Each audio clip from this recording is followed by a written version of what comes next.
नमस्कार। My SQL की इस क्लास के अंतर्गत आपका स्वागत है। अभी हम यहाँ पर जो है क्लास 12 के लिए कंप्यूटर साइंस की जो बुक की सीरीज आप सभी के लिए लेके आए हैं विद नोट्स, उसके अंतर्गत हमने लास्ट चैप्टर के अंदर यहाँ पर जो है एसक्यूएल की जो क्लास है वो शुरू कर दी थी। और उसमें हमने इसके जो बेस जैसे डेटा टाइप हो गए, कंस्टेंट हो गए, डेटा टाइप, इसके जो कीज होती है वो सारी हमने क्लियर कर ली थी। और जैसा कि मैंने आपको बोला था कि एसक्यूएल का जो एकदम जो मेन कोर पार्ट है हम इस नेक्स्ट पार्ट यानी इस वीडियो के अंदर कवर करेंगे। तो चलिए शुरुआत करते हैं। इस वीडियो को शुरुआत करने से पहले मैं सबसे पहले आपके लिए यहां पर एक रामबाण ट्रिक आप सभी को शेयर करना चाहूंगा। यानी एसक्यूएल की जो कमांड की कैटेगरी है वो सबसे पहले आपको याद होनी जरूरी है, क्योंकि अगर वो कमांड की कैटेगरी आपको याद है तो कंफर्म है कि एक सवाल आप जरूर वहां पर जो है सही करके आएंगे। तो यहां पर अभी सबसे पहले हम यहां पर जो एसक्यूएल की जो कमांड कैटेगरीज हैं उनको यहां पर समझने वाले हैं, जिससे आगे आपको कोई भी प्रकार का जो है प्रॉब्लम नहीं आने वाला है। तो अगर अपन बात करें एसक्यूएल के अंदर कमांड्स की कैटेगरी को लेकर, तो यहां पर ध्यान रखिएगा एसक्यूएल जो होते हैं उनको यहां पर अलग अलग कमांड्स की कैटेगरी में बांटा गया है। जैसे मैं यहां पर बात करूं डीडीएल हो गया, ठीक है। इसके अलावा अगर अपन बात करें तो यहां पर हो जाते हैं डीएमएल। इसी प्रकार से अगर हम बात करें तो यहां पर तीसरी जो कैटेगरी होती है वो होती है आपके टीसीएल के अंदर। इसी प्रकार से नेक्स्ट अगर कमांड की कैटेगरी की बात करते हैं तो वो हो जाती है आपकी डीक्यूएल। और इसी प्रकार से यहां पर एक और कमांड की कैटेगरी आ जाती है, ठीक है, जिसको डीसीएल के अंदर भी रखा जाता है। तो चलिए सबसे पहले यहाँ पर हम एक एक करके इनका डिस्कशन जो है वो शुरू कर देते हैं। यहाँ पर इन कमांड्स के अंदर जब भी हम जाते हैं तो सबसे पहले हम बात करते हैं डीडीएल। तो डीडीएल का फुल फॉर्म क्या होता है? Data definition language. क्या होता है? Data definition language. डीएमएल की अगर डीडीएल के अंतर्गत आपको पूछा जाए कि इनके अंदर किस किस प्रकार के कमांड आते हैं तो ध्यान रखिएगा इसके अंदर आते हैं आपके क्रिएट, ऑल्टर, ड्रॉप, ट्रंकेट और एक आ जाता है आपका रीनेम। तो ध्यान रखिएगा आपको पूछा जाएगा कि या तो आपको ऐसा पूछा जा सकता है कि डीडीएल के अंदर कौन से कमांड आते हैं, या आपको पूछ लिया जाएगा कि ये जो कमांड है वो किस कैटेगरी में आता है। तो डीडीएल का मतलब होता है डेटा डेफिनेशन लैंग्वेज, ध्यान रखिएगा। और डीडीएल के अंदर किस प्रकार के कमांड रखे जाते हैं तो वो आपके जो उसकी स्कीमा या जो स्ट्रक्चर होता है उसको डिफाइन करने से संबंधित जो है कमांड। अभी मैं आपको इनकी थ्योरी बता दूंगा, लेकिन इनकी जो फुल फॉर्म और इनके जो अंदर कमांड आते हैं वो जरूर याद रखना है। डीएमएल का फुल फॉर्म होता है डेटा मैनिपुलेशन लैंग्वेज, ठीक है। डेटा मैनिपुलेशन लैंग्वेज होता है इसके अंतर्गत। अब अगर यहां पर अपन बात करें इसके अंदर किस किस प्रकार के कमांड जो है वो रखे जाते हैं तो देखिए इसके अंदर जो कमांड आते हैं वो आते हैं आपके इंसर्ट। इसके अलावा यहां पर आ जाता है हमारे पास में अपडेट। इसके अलावा जो नेक्स्ट कमांड आते हैं वो आते हैं हमारे पास में डिलीट। इसके अलावा कमांड जो है वो आ जाता है हमारे पास में कॉल। इसके अलावा आता है हमारे पास में लॉक, ठीक है। तो ये कमांड आते हैं। वैसे बेसिकली ये जो लॉक और कॉल जो है इनको आप अगर नहीं भी देखें तो भी कोई इश्यू नहीं है, ठीक है। ये ऊपर के क्योंकि आपके इतना हार्डली जो है नहीं रखना है, आपको बस ये 3 कमांड याद रखेंगे तो भी याद आएगा, ठीक है। कई बार ऐसा भी होता है कि आपको जो सेलेक्ट कमांड है वो इसी के अंदर देखने को मिलता है। अब हम बात करते हैं टीसीएल के बारे में। तो टीसीएल की फुल फॉर्म जो है वो है आपकी transaction control language. Transaction control language होते हैं वो आपके इसी के अंदर आते हैं। अब अगर अपन बात करें इसके अंदर किस किस प्रकार के कमांड आते हैं तो इसके अंदर आते हैं आपके रोल बैक। फिर अगला कमांड आ जाता है हमारे यहां पर इसके अंदर कमिट। और एक जो कमांड आता है वो आता है यहां पर हमारे पास में सेव पॉइंट, ठीक है बेटा। तो ये जो कमांड होते हैं वो आते हैं किसके अंदर? ये आते हैं आपके टीसीएल के अंदर, याद रखिएगा। इसी प्रकार से हम यहां पर बात करते हैं डीएमएल की, डीक्यूएल की, ठीक है। तो डीक्यूएल का फुल फॉर्म क्या होता है? देखिए मैं इसको थोड़ा सा नीचे ले जाके आपको लिखवा देता हूं ताकि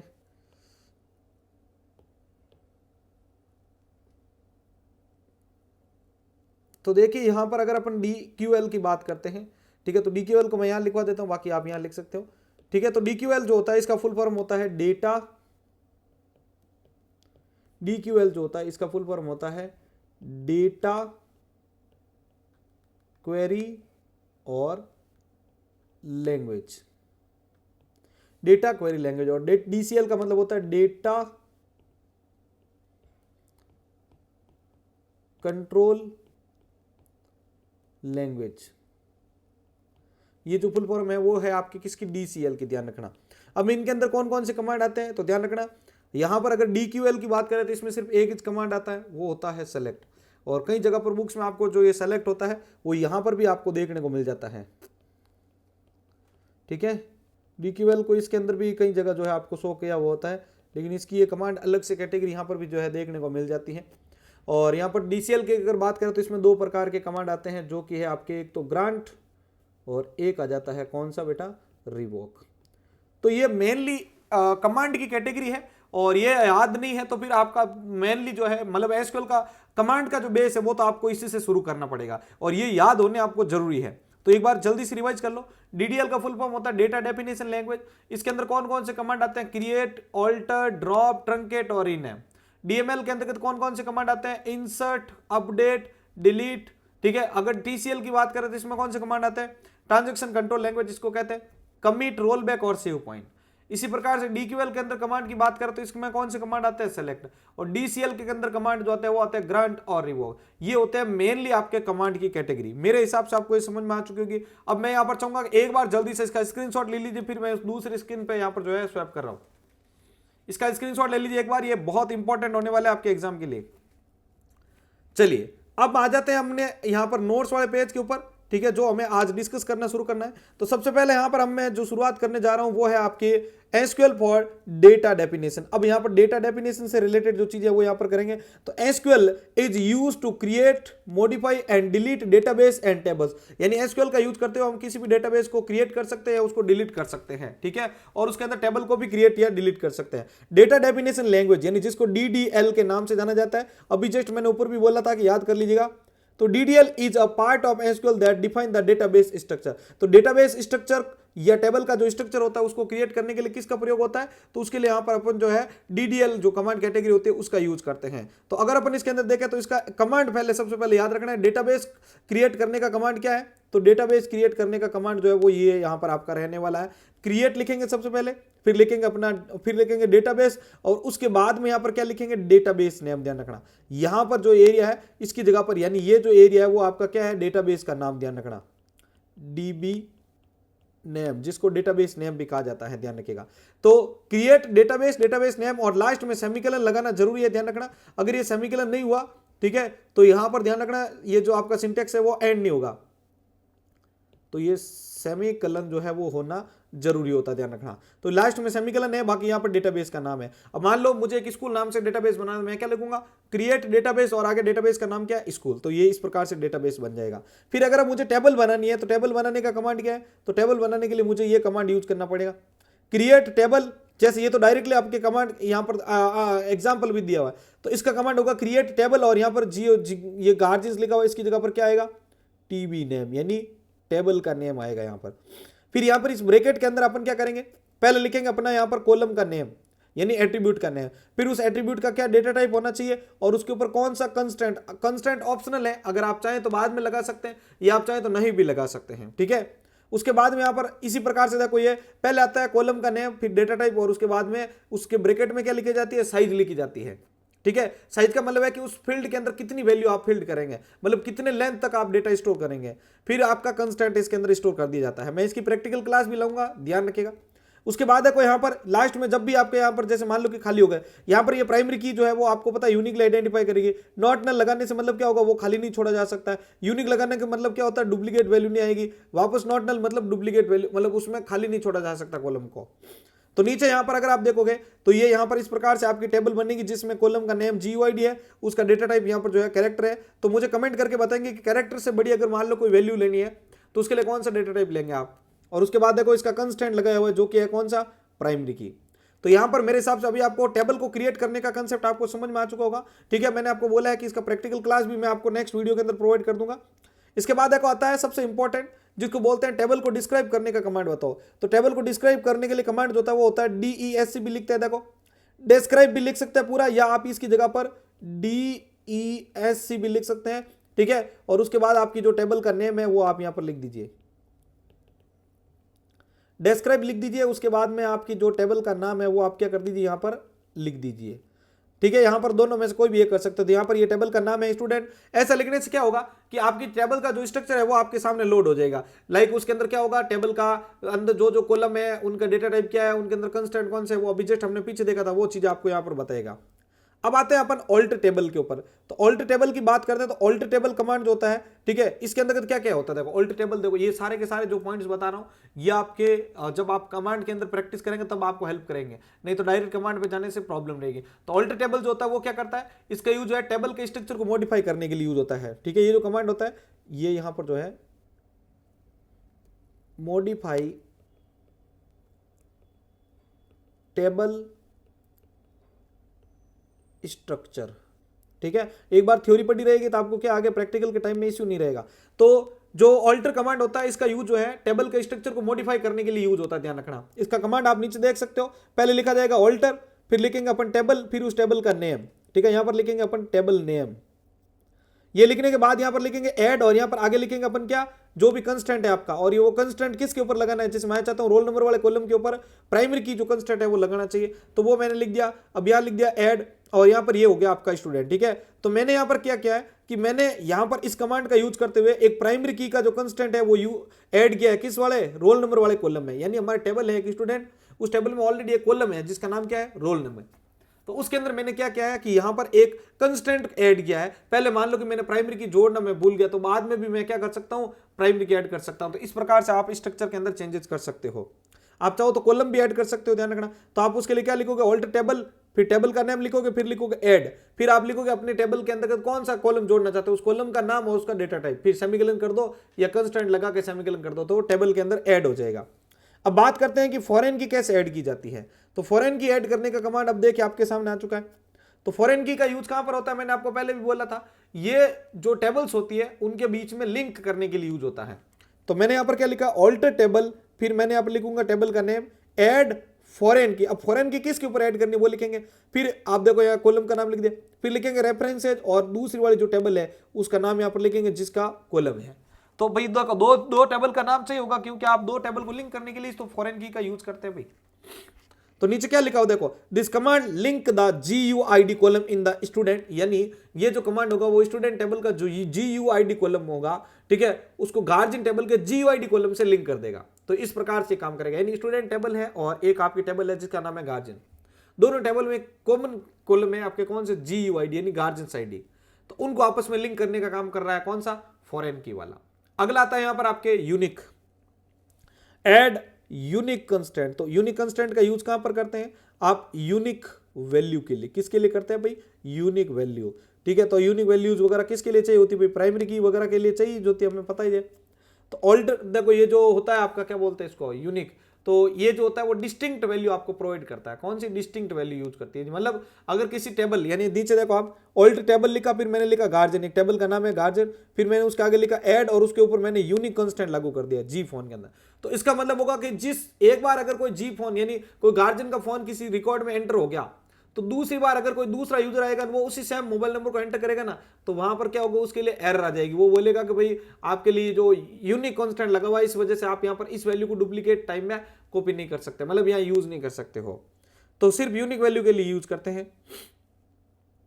अब बात करते हैं ऐड एन एट्रीब्यूट, किसी एट्रीब्यूट को जोड़ने के लिए, यानी कॉलम को जोड़ने वाला। मैंने ऊपर बता दिया था वैसे इसको। तो एक कॉलम को ऐड करने के लिए क्या कमांड होता है, तो अपन लिखेंगे ऑल्टर, फिर लिखेंगे टेबल, फिर लिखेंगे अपन यहां पर टेबल का नाम, फिर लिखेंगे ऐड, यानी जो भी अपन ऐड करना चाहते हैं। अब यहां पर क्या ऐड करना चाहते हैं, मैं चाहता हूं यहां पर एक इनकम नाम का क्या करना चाहता हूं, कॉलम ऐड करना चाहता हूं। और ये इंट क्या है, ये है आपका डेटा टाइप। क्या है बेटा, डेटा टाइप है।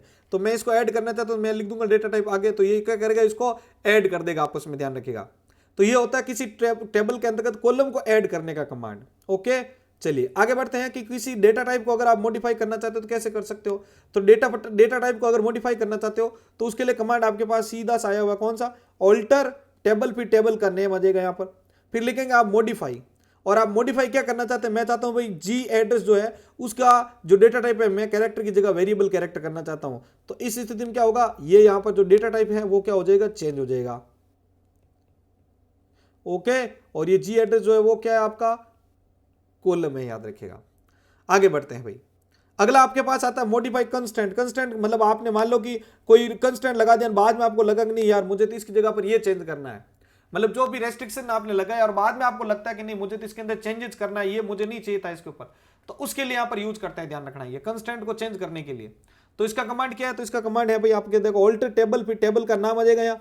अब आप लिखेंगे आगे मॉडिफाई, फिर अपने कॉलम का नाम। अब उस कॉलम के ऊपर जो भी आपका डेटा टाइप है वो लिख दीजिए। अब कंस्टेंट कौन सा अप्लाई करना है वो कंस्टेंट का नाम यहाँ पर लिख दीजिए। तो ये यहाँ पर कंस्टेंट है आपके, नॉट नल जो है वो क्या है आपके, वो कंस्टेंट है। तो मैंने यहां पर क्या किया है, मैं चाहता हूं कि भाई एक कॉलम है हमारी टेबल है स्टूडेंट जिसके अंदर एस नेम नाम से कॉलम है, उसके ऊपर नॉट नल अप्लाई कर दिया। अब इसको लिखने से क्या होगा कि अब इस कॉलम के अंदर कोई भी अगर मान लो उसके अंदर नाम को बिना फिल के अगर आगे जाएगा तो वो एरर को शो करेगा। अब आता है डिफॉल्ट वैल्यू कैसे ऐड की जाती है। डिफॉल्ट वैल्यू क्या है, पहली बात तो भाई आपने एक फॉर्म बनाया या आप एक टेबल बने जिसके अंदर रिकॉर्ड आप एंटर करवा रहे हो। अब मान लो कि वहां पर कोई एक ऐसा फील्ड है जिसकी वैल्यू वो फील्ड बिना फिल किए वो आगे बढ़ रहा है, तो उस स्थिति में हम चाहते हैं कि एक डिफॉल्ट वैल्यू वहां पर फिल हो जानी चाहिए। तो वो यहां पर जो है इसके अंदर रखी जा सकती है कि इसके अंदर डिफॉल्ट वैल्यू के अंदर, ध्यान रखना। तो डिफॉल्ट वैल्यू के लिए यहां पर यूज करता है बेटा किसका, तो वो होता है आपका ऐड डिफॉल्ट वैल्यू। तो इसको कैसे करते हैं, ऑल्टर लिखेंगे, फिर लिखेंगे टेबल, फिर आपका आ जाएगा टेबल का नेम। अब आगे लिखेंगे आप क्या, मॉडिफाई। मॉडिफाई लिखने के बाद आपका जो कॉलम का नाम है वो लिखिए, उसके बाद आपका आ जाएगा यहाँ पर डेटा टाइप, और यहाँ पर इसके आगे देखो ये यहाँ से शुरू होगा डिफॉल्ट वैल्यू का। तो यहाँ पर ये डिफॉल्ट वैल्यू मैं चाहता हूँ कि अगर मान लो कि कोई यहाँ पर अपनी डीओबी जो है वो नहीं डाल के जाता, तो उसकी डिफॉल्ट वैल्यू 15/5/2000 जो ईयर है वो यहाँ पर ऑटोमेटिकली फिल हो जाना चाहिए। तो यहाँ तक आपको समझ में आया भाई डिफॉल्ट वैल्यू इस प्रकार से ऐड की जाती है। मैं आगे आपको प्रैक्टिस भी करवाऊंगा, ठीक है, प्रैक्टिस क्वेश्चंस भी दूंगा जिससे आपके और ज्यादा बेटर हो जाएंगे इन क्वेश्चंस को अटेंड करना और सॉल्व करना। चलिए आगे बढ़ते हैं। बाकी प्री बोर्ड के लिए जो जो मॉडल पेपर के लिए जो जो तैयार है नीचे कमेंट बॉक्स में यस रख दीजिएगा, ठीक है, जिससे मेरे को भी पता रहे कि भाई कौन कौन जो है आगे के एसक्यूएल क्लास के लिए यहाँ पर जो भी प्रैक्टिस सेट या मॉडल पेपर है उनके लिए तैयार है। तो यहाँ पर ये हो गया था। अब बात करते हैं कि किसी एट्रीब्यूट को अगर मुझे हटाना, अभी तक तो जोड़ने के वो सारे काम चल रहे थे, लेकिन अगर मुझे किसी को हटाना है एट्रीब्यूट वगैरह को, तो क्या करूंगा मैं, तो रिमूव एन एट्रीब्यूट, यानी एक कॉलम को हटाने के लिए किस कमांड का प्रयोग होता है, तो उसकी बारी आती है अब यहाँ पर।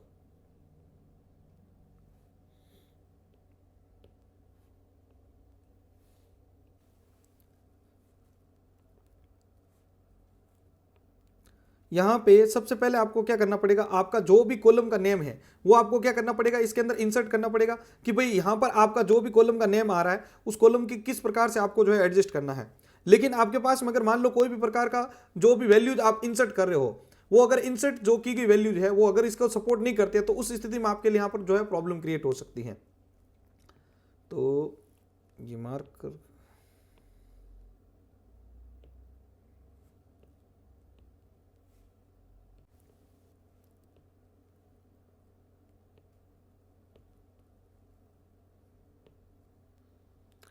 इसमें थोड़ी सी टेक्निकल इश्यू आ रही है, 1 मिनट के लिए थोड़ा सा रुक जाइए आप।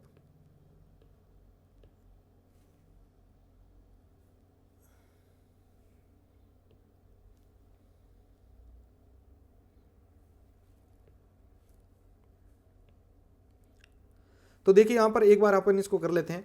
तो देखिए अगर मुझे कोई भी एट्रीब्यूट को रिमूव करना है तो उसके लिए मेरे को क्या करना पड़ेगा, यहाँ पर मुझे यहाँ पर लिखना पड़ेगा ऑल्टर टेबल, फिर लिखेंगे अपन यहाँ पर क्या, टेबल का नाम, जो भी हमारा टेबल है। जैसे मान लो कि मेरी जो टेबल है वो है भाई गार्जियन से, ठीक है, तो मैं यहाँ पर क्या करूँगा, जो गार्जियन नेम है वो क्या करूँगा, मैं यहाँ पर डालूंगा टेबल का नेम। फिर उसके बाद मैं क्या करूंगा कि मुझे यहाँ पर लिखना पड़ेगा ड्रॉप, और उसके बाद लिखना पड़ेगा मुझे इनकम। तो यहाँ पर क्या करेगा, this command remove the income column from the guardian table. तो हमारे पास जो गार्जियन टेबल है उसमें से जो कंप्लीटली आपका एक कॉलम है, ठीक है, जिसका नाम है यहाँ पर क्या, इनकम, उसको ये क्या कर देगा, हटा देगा। ध्यान रखना ड्रॉप कमांड का काम होता है।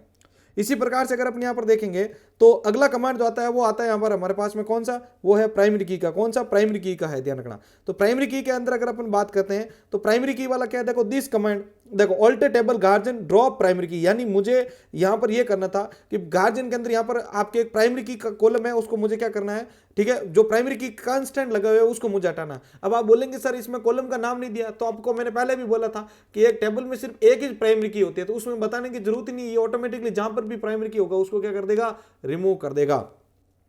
अगला था यहां पर ड्रॉप स्टेटमेंट के अंतर्गत, ठीक है। अगला यहां पर ये देखो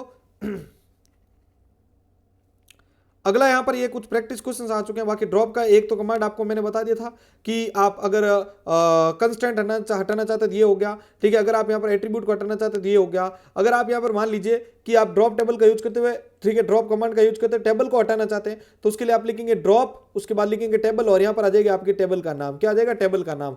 तो उससे क्या होगा, टेबल को यहाँ पर ये क्या कर देगा, देखो क्या लिखा हुआ, इस कमांड से अपन यहाँ पर क्या कर सकते हैं, स्टूडेंट के जो टेबल का जो डेटा है उसको परमानेंटली अपन डिलीट कर दिया जाएगा, ठीक है। ये देखो नीचे, और यहां पर लिखा हुआ है डेटाबेस को हटाने का, तो ये देखो डेटाबेस का ड्रॉप डेटाबेस लिखेंगे, उसके बाद आपकी डेटाबेस का जो नाम है उसकी वजह से क्या होगा, ये जो भी डेटाबेस होगा उसको यहां पर रिमूव कर देगा। तो फाइनली यहां पर हमें ये चीज के लिए याद करनी है कि जो ड्रॉप कमांड होता है उसका यूज करते हैं हम यहां पर क्या कर सकते हैं, उस डेटाबेस को या टेबल को रिमूव कर सकते हैं। इसके अलावा कंस्टेंट को भी रिमूव कर सकते हैं। तो यहां पर एक प्रैक्टिस क्वेश्चन आपके दे रखा है, देखो, ठीक है, इसको आपको अटेंड करना है। यहां पर मेरे पास में 3 कॉलम है, roll number, sorry column name, data type और यहाँ पर इसके अंतर्गत कंस्टेंट के अंदर जिसमें रोल नंबर है, एस नेम है, एज है, GUID और एस डेट ऑफ बर्थ, आपका स्टूडेंट का डेट ऑफ बर्थ है।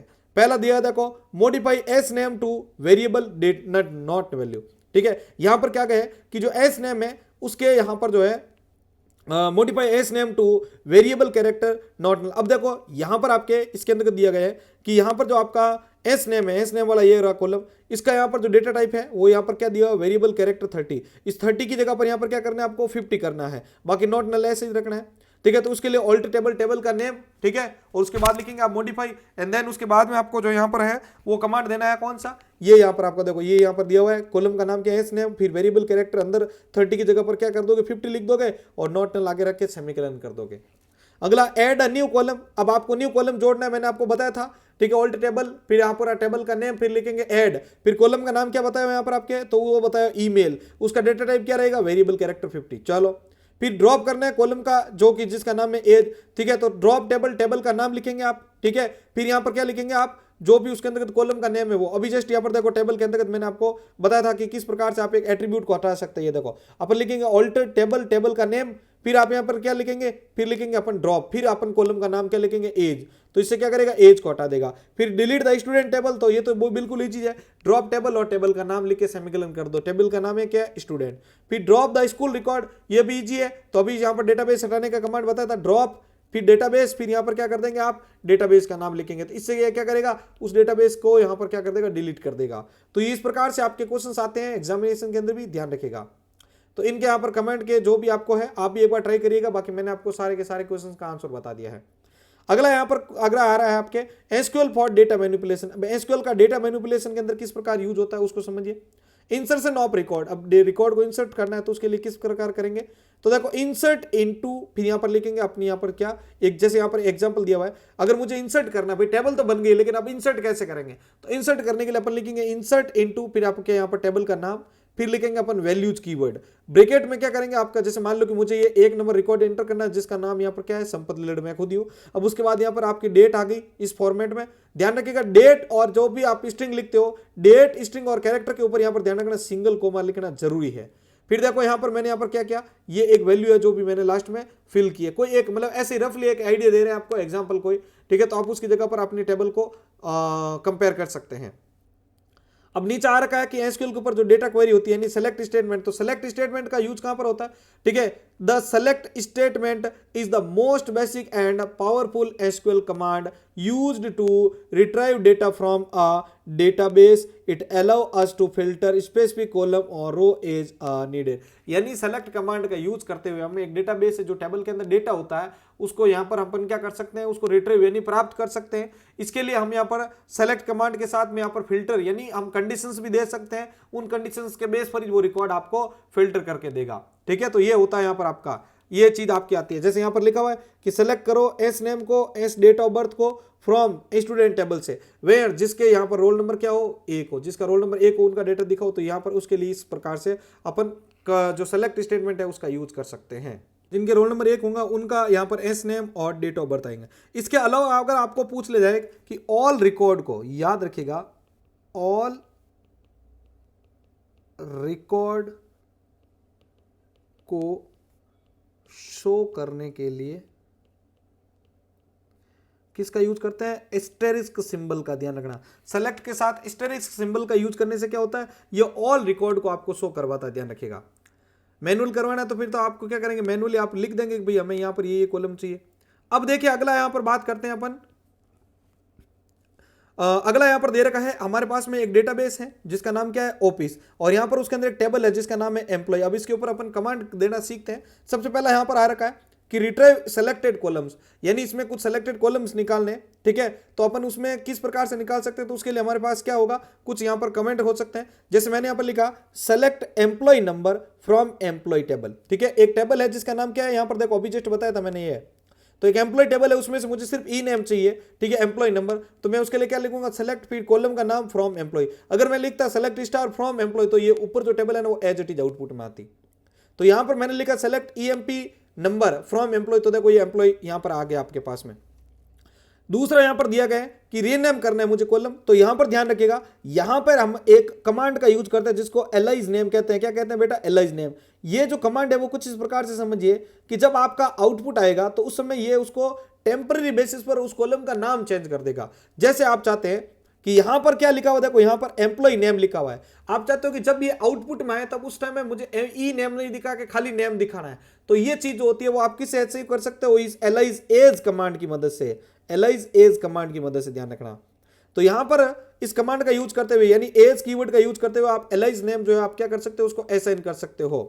तो यहां पर देखो इसके लिए क्या करना है, यहां पर जैसे मैंने लिखा सेलेक्ट ई नेम एज नेम, मैं चाहता हूं ई नेम का जो कॉलम है उसका हेडिंग जो है वो नेम के तौर पर दिखे फ्रॉम एम्प्लॉय टेबल में से। तो देखो वहां ऊपर ई नेम था लेकिन यहां पर क्या आया, सिर्फ नेम आया, देखो, और उसके अंदर नेम वो के वो रहे नीचे।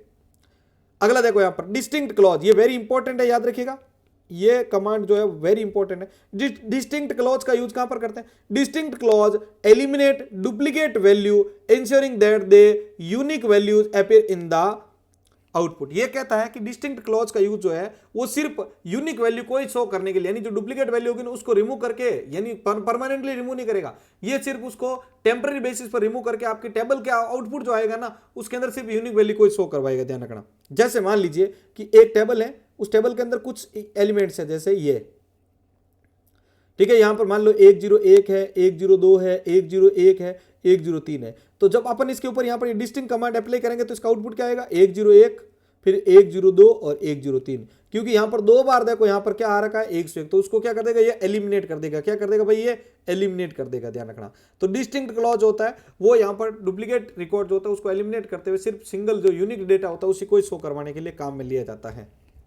अगला देखो बेटा, इसके बाद में अगला जो कमांड है वो आता है हमारे पास में वेयर क्लॉज का। कौन सा, वेयर क्लॉज। तो वेयर क्लॉज का यूज हमेशा किसके लिए करते हैं, हम कोई स्पेसिफिक कंडीशंस को अप्लाई करने के लिए करते हैं। किसके लिए, स्पेसिफिक कंडीशंस को अप्लाई करने के लिए करते हैं, ठीक है। जो हमारी कंडीशन होगी उसी के आधार पर अगर अपन डेटा देखना है तो उसके लिए अपन यहां पर वेयर क्लॉज का यूज करते हैं। तो यहां पर मैंने लिखा सेलेक्ट स्टार फ्रॉम, टेबल का नाम है employee, where salary greater than is, ठीक है, यहां पर 5000 एंड डिपार्टमेंट आईडी बराबर D04। हम चाहते हैं कि यहां पर उन्हीं एम्प्लॉय का डेटा दिखाया जाए जिनकी सैलरी एक तो 5000 से ज्यादा हो और उसकी डिपार्टमेंट आईडी D04 हो। तो ये क्या करेगा, उस पूरी टेबल में जाएगा और ऐसे रिकॉर्ड को फाइंड करेगा जिनसे पहले तो यहां पर देखेगा कि 5000 से ऊपर है क्या, चलो फिल्टर कर लिया। अब उसमें से भी क्या करेगा, यहां पर डिपार्टमेंट आईडी जिनकी 04 हो, D04, तो उनका रिकॉर्ड आ जाएगा। अब एक चीज और गौर करने वाली है कि यहां पर बीच में देखो एक एंड, यहां पर एंड ऑपरेटर लगा हुआ है। ये जो होता है वो सिर्फ क्या करेगा, ये दोनों कंडीशन यानी इधर वाली और इधर वाली दोनों की दोनों यहां पर जब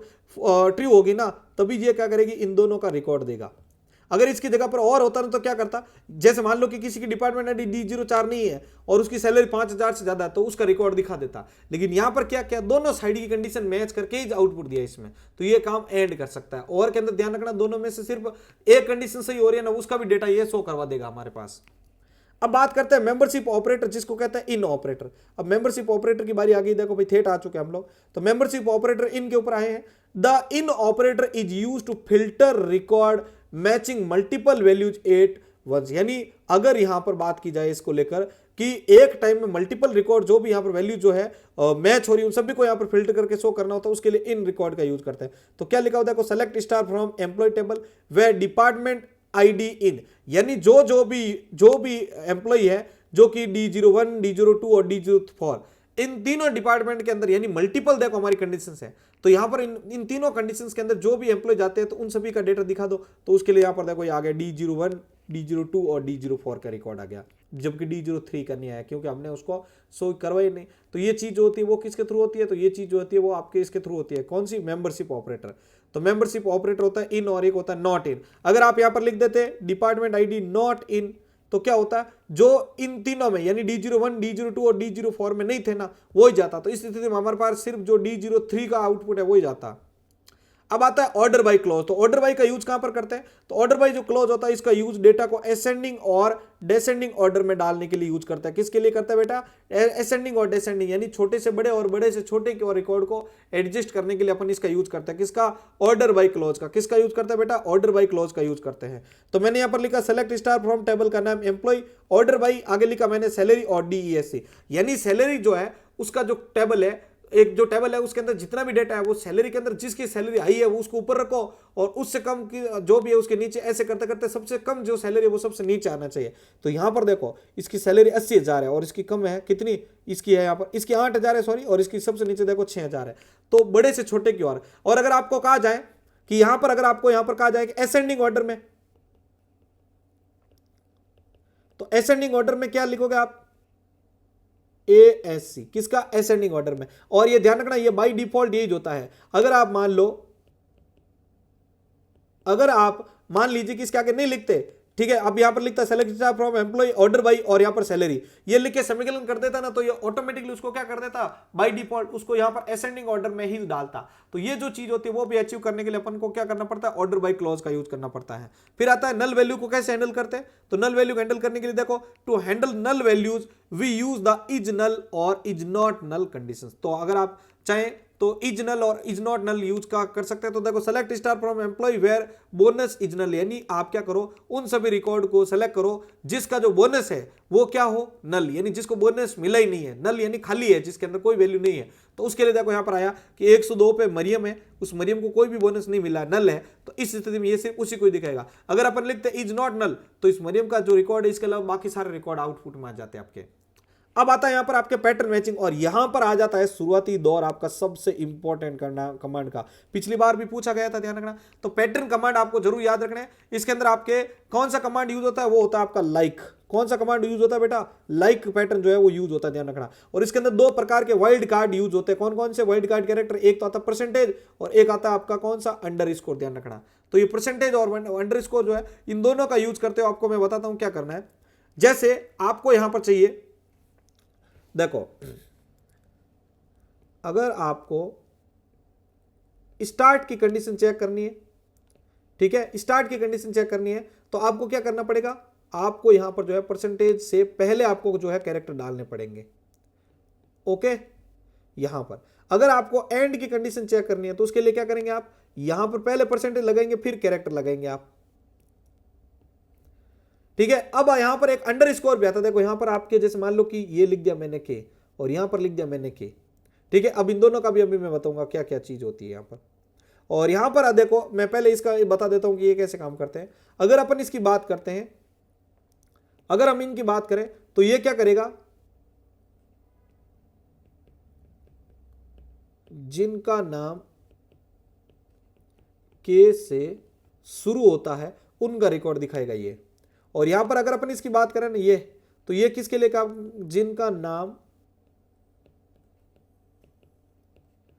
के से एंड होता है, यानी के कैरेक्टर से एंड होता है, उन सभी का रिकॉर्ड दिखाएगा ये। तो जब भी आपको एंड का कैरेक्टर देखना है तब क्या करना, परसेंटेज पहले लगा देना है। और जब आपको पहले की कंडीशन चेक करनी है तो क्या करेंगे, परसेंटेज बाद में लगा देंगे आप। इसी प्रकार से एक तीसरा होता है जो होता है अंडरस्कोर का। तो अंडरस्कोर किसके लिए यूज होता है बेटा, यहां पर ध्यान रखिएगा, अंडरस्कोर की बात करता है तो अंडरस्कोर क्या करता है, स्पेसिफिक कैरेक्टर को जो है क्या करता है, ये काउंट करता है। जैसे मैं यहां पर बात करूं कि मैंने यहां पर लिखा ये और यहां पर लिख दिया मैंने ए, ठीक है, और इसको मैंने क्या कर दिया, यहां पर सेमीकोलन लगा दिया। अब इसका मतलब होगा कि जिस नाम में, जिसके नाम में थर्ड कैरेक्टर ए हो उसे सेलेक्ट करेगा। यानी ऐसे सभी नाम जिनका थर्ड कैरेक्टर ए आ रहा है, उन सभी को सेलेक्ट करके ये दिखाने का काम कौन करेगा, तो ये करेगा आपका ए।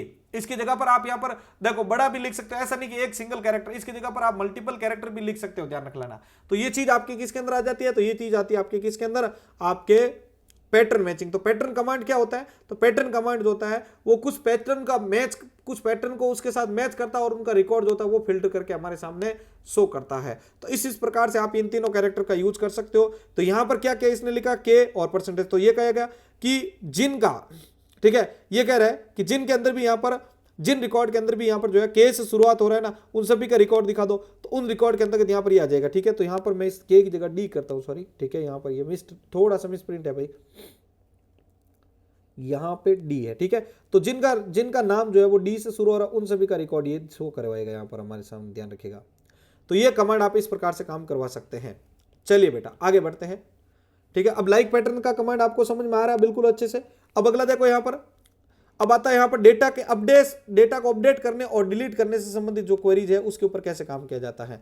तो डेटा अपडेशन की बात करें तो जो डेटा पहले से मौजूद है आपके टेबल में, उस टेबल में मौजूद जो डेटा है उसको अगर आप चेंज करके उसकी जगह पर नई वैल्यू अगर आप इंसर्ट करना चाहते हैं तो उसके लिए अपन यहां पर क्या करते हैं, अपडेट कमांड का यूज करते हैं। This is useful when we need to change a specific field और रिकॉर्ड। अगर आप यहां पर, ठीक है, जो भी डेटा पहले से मौजूद है उसके अंदर आपको चेंजेस करना चाहते हैं तो उसके लिए अपन यूज करते हैं, इसका ध्यान रखिएगा। अब यहां पर क्या लिखा हो देखो, अपडेट टेबल नेम, यहां पर क्या लिखोगे आप, टेबल का नाम लिखोगे, सेट कॉलम नेम, यानी जो भी कॉलम आप चाहते हो जिसकी वैल्यू चेंज करना चाहते हो वो लिखोगे, पहले कॉलम का नाम, फिर अगर आप चाहते हो एक साथ 2-3 कॉलम की तो यहां पर कोमा करते जाओगे, कॉलम का नाम लिखते जाओगे, कॉलम की वैल्यू लिखते जाओगे। तो इस प्रकार से यहां पर आता है। तो टेबल नेम की जगह पर टेबल का नाम और जिस कॉलम के अंदर चेंज करना उस कॉलम का नाम लिखोगे। अब देखो यहां पर एक एग्जाम्पल लेते हैं। तो इस एग्जाम्पल के अंतर्गत हमारे पास एक टेबल है जिसका नाम है स्टूडेंट, और इसके अंदर यहाँ पर रोल नंबर, नेम, एज और GUID यहाँ पर हमारे पास उपस्थित है। यहां पर लिखा हुआ है कि पहला यहां पर देखो सेट GUID, ये चाहता है कि यहां पर सेट कर दो GUID किसकी, यहां पर जो भी है GUID दे रही यहां पर, तो ये चाहता है कि जिनका रोल नंबर 3 है ना, जैसे ये रोल नंबर 3 वाला ही है, तो इसकी जगह पर ये कह रहा है कि पहले देखो ये सेट, ये GUID थी, अब ये चाहता है कि इसकी जगह पर ये GUID सेट हो जानी चाहिए। तो ये अपडेट इस प्रकार से आप कर सकते हैं। ठीक है, यहां पर ये पूरा कमांड होगा, अपडेट स्टूडेंट,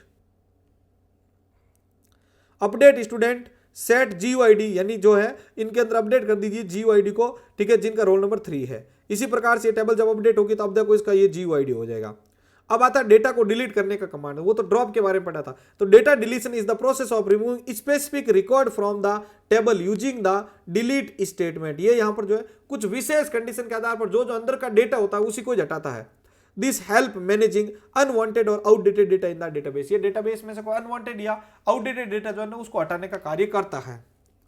तो इसके लिए यहां पर हमारे पास में एक टेबल है, ये नीचे दे रखी है, रोल नंबर, नेम, एज और GUID। अब इसके ऊपर मैंने लिखा यहां पर delete from student where roll number is 2। तो ये कह रहा है कि इस टेबल में से जिनका रोल नंबर 2 है उसको क्या कर दो, आप हटा दो।